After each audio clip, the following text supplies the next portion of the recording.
Iti weather update.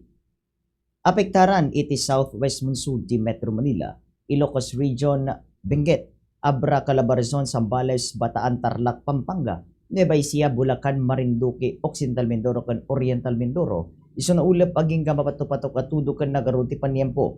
Uray dito do mga pasat iti Luzon keta pasaray na kuyo maging gamapatupatok at tudo ken nagaruti di paniempo gapo iti southwest monsoon. Kabayatan na apektaran met iti localized sa thunderstorm iti Visayas ken iti Mindanao iso pasaray na kuyam aging gamapatupatok atudo ken nagaruod iti paniempo.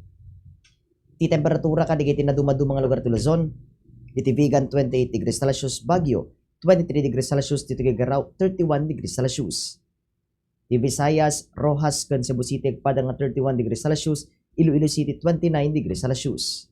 Ti Mindanao, Zamboanga City kat 29 degrees Celsius, Davao City kat General Santos agpada nga 28 degrees Celsius.